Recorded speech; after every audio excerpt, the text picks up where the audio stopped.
할렐루야. 1월 9일 목요일 아침 기도회를 시작하도록 하겠습니다. 다 함께 사도신경으로 신앙 고백 하시겠습니다. 나는 전능하신 아버지 하나님 천지의 창조주를 믿습니다. 나는 그의 유일하신 아들 우리 주 예수 그리스도를 믿습니다. 그는 성령으로 잉태되어 동정녀 마리아에게서 나시고 본디오 빌라도에게 고난을 받아 십자가에 못 박혀 죽으시고 장사된 지 사흘 만에 죽은 자 가운데서 다시 살아나셨으며 하늘에 오르시어 전능하신 아버지 하나님 우편에 앉아 계시다가 거기로부터 살아있는 자와 죽은 자를 심판하러 오십니다. 나는 성령을 믿으며 거룩한 공교회와 성도의 교제와 죄를 용서받는 것과 몸의 부활과 영생을 믿습니다. 아멘. 찬송가 292장입니다. 통일 찬송가는 415장 주 없이 살 수 없네. 찬송가 292장 통일 찬송가는 415장 주 없이 살 수 없네. 찬양 올려드립니다. 주 없이 살 수 없네. 죄인의 구주여 그 귀한 보배 피로 날 구속하소서. 구주의 사랑으로 흘리신 보혈이 내 소망 나의 위로 내 영광 됩니다. 주 없이 살 수 없네. 나 혼자 못 서리. 힘없고 부족하며 지혜도 없도다. 내 주는 나의 생명 또 나의 힘이라. 주님을 의지하여 지혜를 얻으리. 주 없이 살 수 없네. 내 주는 아신다. 내 영의 깊은 간구 마음의 소원을 주밖에 나의 마음 니 알아주리요. 내 마음 위로하사 평온케 하시네. 주 없이 살 수 없네. 세월이 흐르고 이 깊은 고독 속에 내 생명 끝나도 사나운 풍랑일 때 날 지켜주시니 내 곁에 계신 주님 늘 힘이 됩니다. 아멘. 오늘 우리 주신 하나님 말씀 여호수아 7장 1절에서 15절의 말씀입니다. 여호수아 7장 1절에서 15절의 말씀 한 절씩 나누어서 교독하시고 마지막 15절 말씀은 한 목소리로 함께 읽도록 하겠습니다. 이스라엘 자손들이 온전히 바친 물건으로 말미암아 범죄하였으니 이는 유다 지파 세라의 증손 삽디의 손자 갈미의 아들 아간이 온전히 바친 물건을 가졌습니다. 여호와께서 이스라엘 자손들에게 진노하시니라. 여호수아가 여리고에서 사람을 베델 동쪽 베단 곁에 있는 아이로 보내며 그들에게 말하여 이르되 올라가서 그 땅을 정탐하라 하며 그 사람들이 올라가서 아이를 정탐하고 여호수아에게로 돌아와 그에게 이르되 백성을 다 올라가게 하지 말고 2,3,000명만 올라가서 아이를 치게 하소서. 그들은 소수이니 모든 백성을 그리로 보내어 수고롭게 하지 마소서 하므로 백성 중 3,000명쯤 그리로 올라갔다가 아이 사람 앞에서 도망하니 아이 사람이 그들을 36명쯤 쳐 죽이고 성문 앞에서부터 스바림까지 쫓아가 내려가는 비탈에서 쳤으므로 백성의 마음이 녹아 물같이 된지라.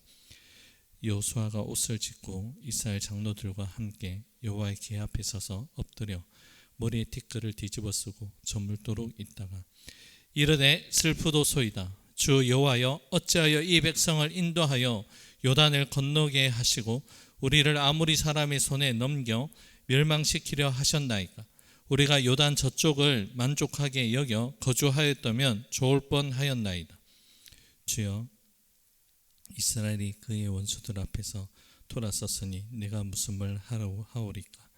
가나안 사람과 이 땅의 모든 사람들이 듣고 우리를 둘러싸고 우리 이름을 세상에서 끊으리니 주의 크신 이름을 위하여 어떻게 하시려 하나이까 하니 여호와께서 여호수아에게 이르시되 일어나라. 어찌하여 이렇게 엎드렸느냐.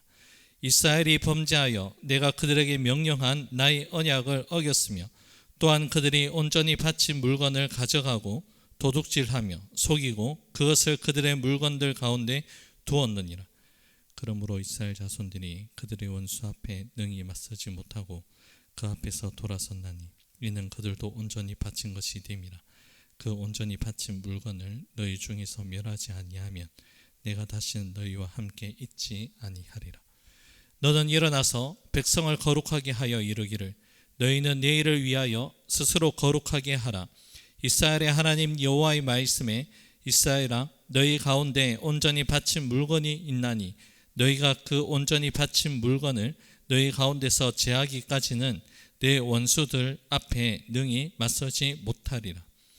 너희는 아침에 너희 지파대로 가까이 나오라. 여호와께 뽑히는 그 지파는 그 족속대로 가까이 나올 것이요 여호와께 뽑히는 족속은 그 가족대로 가까이 나올 것이요 여호와께 뽑히는 그 가족은 그 남자들이 가까이 나올 것이며. 함께 있습니다.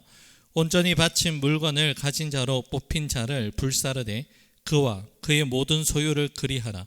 이는 여호와의 언약을 어기고 이스라엘 가운데서 망령된 일을 행하였음이라 하셨다 하라. 아멘. 여리고성을 무너뜨린 사건은 하나님이 여호수아 군대와 이스라엘 백성들에게 베풀어 주신 크나큰 은혜의 사건입니다. 하나님께서는 여리고성 함락을 통하여서 이스라엘 백성들에게 분명하게 전하고 싶었던 그 메시지가 있었습니다. 바로 여리고성을 정복하는 그 모든 준비의 과정이 하나님이 다 계획하시고 주관하신다는 것을 이스라엘 백성들이 직접적으로 경험함으로써 앞으로 가나안 땅에서 이루어지는 모든 전쟁도 하나님께 속한 거룩한 전쟁이라는 그 메시지를 전하고 싶어 하셨습니다. 하나님께 속한 전쟁은 거룩하신 하나님의 뜻에 의해서 시작이 되고 하나님의 방법으로 진행이 되며 하나님의 계획 속에서 마무리가 된다는 사실을 이스라엘 백성들이 절대 잊지 않기를 원하셨던 것이죠. 그렇게 하여서 여리고성이 실제로 하나님이 원하시는 그 방법대로 하나님이 원하시는 그 결과로 여리고성이 무너지고 함락되고 맙니다. 무너지지 않을 것 같았던 여리고성이 무너지는 것을 이스라엘 백성들이 이제 그것을 직접 경험하였기 때문에 그 승리의 성취감에 도취되는 것이 아니라 그 승리를 허락하여 주신 하나님을 더욱더 경외하는 그 마음을 마땅히 가져야 했습니다. 하지만 선줄로 생각할 때 넘어질까 주의해야 하는 이스라엘 백성들 그 가운데 뜻밖의 사건이 일어나 큰 위기를 맞이하게 됩니다. 본문 1절의 말씀입니다. 이스라엘 자손들이 온전히 바친 물건으로 말미암아 범죄하였으니 이는 유다 지파 세라의 증손 삽디의 손자 갈미의 아들 아간이 온전히 바친 물건을 가졌습니다. 여호와께서 이스라엘 자손들에게 진노하시니라. 바로 아간의 범죄 사건입니다. 아간의 범죄로 말미암아서 하나님은 진노하십니다. 거룩하신 하나님은 거룩한 이스라엘 공동체 가운데 죄가 자리하는 것을 결단코 용납하지 아니하셨습니다. 죄가 있는 곳에 하나님의 진노가 임하게 된 것입니다.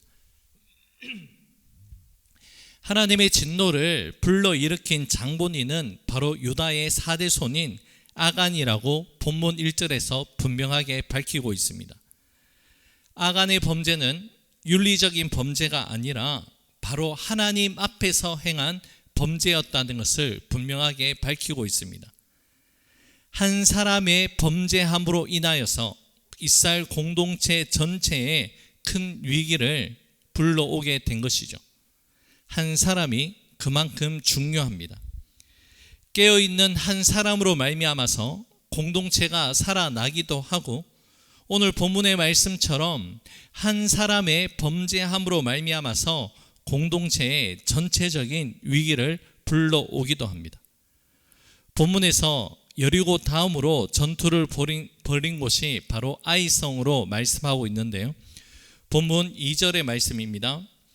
여호수아가 여리고에서 사람을 베델 동쪽 벳아웬 곁에 있는 아이로 보내며 그들에게 말하여 이르되 올라가서 그 땅을 정탐하라 하매 그 사람들이 올라가서 아이를 정탐하고, 우리는 아이성 전투의 패배를 안긴 장본인이 바로 아간이라고 그렇게 잘 알고 있습니다. 물론 아간의 범죄가 하나님 앞에서 크나큰 죄가 되고 그 결과가 아이성의 승패를 갈랐다고 해도 과언은 아닙니다. 아직 아간의 범죄 행위에 대한 완전한 수습이 되지 않은 이 상황 속에서 여호수아가 중대한 실수를 범하고 맙니다. 바로 하나님의 지시, 하나님의 명령이 떨어지지 아니하였음에도 불구하고 여호수아는 독단적인 생각과 계획으로 정탐꾼을 보내고 아이성을 공격하려고 합니다. 여리고성에 비해서 상대적으로 아이성은 함락하기 쉬운 것으로 여겨질 수 있었지만 이미 아이성의 그 승패는 1절에서 아간의 범죄로 말미암아서 패배가 결정이 난 싸움이나 다름이 없었습니다. 하지만 여호수아와 그 군대는 이 사실을 영적으로 인지하고 있지 못하였습니다. 아이성에 정탐꾼을 보내고 난 뒤에 소수의 정예 부대만으로도 아이성은 충분히 이길 수 있다라는 정탐꾼의 보고를 받게 됩니다. 하지만 그 결과가 어떠했습니까? 아이성 전투는 그들이 원하는 승리의 결과가 아니라 36명의 군사가 죽음을 맞이하게 되는데, 이러한 결과로 말미암아서 이스라엘 백성들은 큰 두려움에 사로잡히게 됩니다. 여리고성의 그 승리는 이스라엘 백성들이 잘 싸워서 이겨낸 것이 아니라 절대적인 하나님의 은혜로 주어진 승리였다는 점을 이스라엘 백성들은 벌써 잊은 것처럼 그렇게 행동을 한 그 결과가 주어진 것이죠. 본문 5절 하반절 말씀 가운데 백성의 마음이 녹아 물같이 되었다라는 이 표현으로 그 두려움이 어떠했는지를 우리는 짐작할 수 있습니다. 마음이 녹아 물같이 되었다, 이 표현은 앞서서 가나안 족속이 이스라엘 백성들을 바라볼 때 향한 그 마음이었습니다. 그런데 지금은 이 상황이 완전히 역전이 되었습니다. 전쟁의 승패가 전력이나 인원에 달려있지 않다는 것을 우리는 또한 알 수 있습니다. 자, 충격적인 패배를 당한 여호수아와 이스라엘 장로들은 크게 당황하면서 옷을 찢고 티끌을 뒤집어 쓴 채 하나님께 다음과 같은 하소연을 하는데요. 본문 7절과 8절 말씀입니다. 이르되 슬프도소이다. 주 여호와여, 어찌하여 이 백성을 인도하여 요단을 건너게 하시고 우리를 아모리 사람의 손에 넘겨 멸망시키려 하셨나이까? 우리가 요단 저쪽을 만족하게 여겨 거주하였다면 좋을 뻔하였나이다. 주여, 이스라엘이 그의 원수들 앞에서 돌아섰으니 내가 무슨 말을 하오리까? 여호수아는 충격적인 패배에 대해서 풀리지 않는 당혹감을 지금 하나님께 하소연하면서도 동시에 이 문제에 대한 출구는 하나님밖에 없다라는 그 심정으로 하나님께 해결책을 호소하고 있습니다. 이러한 부르짖음에 대해서 하나님의 첫 번째 응답은 무엇입니까? 본문 10절 말씀인데요. 여호와께서 여호수아에게 이르시되 일어나라 어찌하여 엎드렸느냐라고 말씀하십니다. 하나님의 첫 번째 응답, 그 메시지가 무엇입니까? 일어나라입니다. 여호수아는 지금 절망과 패배의 쓰라림 속에서 엎드려져 있었습니다. 그러한 여호수아를 향해서 하나님이 하시는 말씀은 일어날 것을 말씀하고 있습니다. 일어나라, 이 말씀의 뜻 가운데는 하나님께서 실패의 아픔을 딛고 새로운 일을 이스라엘 백성들에게 행하시겠다라는 하나님의 마음이 담겨져 있습니다. 오늘 우리에게도 하나님은 말씀하십니다. 연약함과 우리의 실수와 실패 가운데 엎어져 있는 우리에게 다가와 하나님 말씀하십니다. 일어나라. 일어나라고 말씀하시는 우리 주님의 말씀을 붙잡고 우리 가운데 새로운 일을 행하시는 하나님의 은혜를 기대할 수 있는 저와 여러분들의 삶이 될 수 있기를 주님의 이름으로 축복합니다. 하나님께서는 아이성 패배에 대한 이유에 대해서 조목조목 말씀을 하시면서 엄한 징벌을 내리신 그 이유에 대해서 말씀을 하십니다. 바로 하나님의 언약을 어기고 이스라엘 공동체 가운데서 망령된 일이 이루어졌기 때문이라고 분명하게 밝히십니다. 하나님은 이스라엘을 구원한 하나님을 멸시한 아간의 행동이 얼마나 어리석고 악한 일인지를 일깨워 주시고 가나안 정복 초기에 이스라엘 자손의 그 경계를 삼아 주십니다. 이제 오늘의 말씀을 맺겠습니다. 욕심, 탐심의 마음을 품으면서 하나님을 온전하게 섬길 수 없습니다. 그리고 하나님의 공동체 가운데 개인적인 문제라고 하더라도 공동체의 거룩성을 훼손하는 그 제약의 문제에 대해서도 하나님은 간과하시는 분이 아닙니다. 주님 앞에서 오늘 이 하루도 신실하고 진실하고 거룩하게 살아갈 수 있는 저와 여러분들 삶이 되어서 주님께 근심되는 삶이 아니라 주님을 기쁘시게 할 수 있는 우리의 삶이 될 수 있기를 주님의 이름으로 축복합니다. 기도하겠습니다. 고맙고 감사하신 사랑의 주님, 하루를 여는 첫 시간 하나님의 말씀을 들으며 이 하루를 시작하게 하시니 참으로 감사를 드립니다. 하나님, 주님께서 우리에게 신실하고 거룩하고 진실한 사랑으로 사랑하여 주셨던 것처럼 우리를 또한 하나님 앞에서 겸손하게 하시되 신실하고 진실하고 거룩한 믿음의 반응의 삶을 살아나갈 수 있는 우리 모두가 될 수 있도록 은혜를 다하여 주시옵소서. 날씨가 매우 차가워졌습니다. 사랑의 주님, 이 차가워진 날씨 가운데 살아가는 주의 백성들의 건강을 지켜주시고 함께하여 주시기를 간절히 바라고 원하며 이 모든 것 주님께 감사드리며 예수님 이름으로 기도 올려드립니다. 아멘. 하늘에 계신 우리 아버지, 아버지의 이름을 거룩하게 하시며 아버지의 나라가 오게 하시며 아버지의 뜻이 하늘에서와 같이 땅에서도 이루어지게 하소서. 오늘 우리에게 일용할 양식을 주시고 우리가 우리에게 잘못한 사람을 용서하여 준 것 같이 우리 죄를 용서하여 주시고 우리를 시험에 빠지지 않게 하시고 악에서 구하소서. 나라와 권능과 영광이 영원히 아버지의 것입니다. 아멘. 개인적으로 기도하는 시간을 가지겠습니다.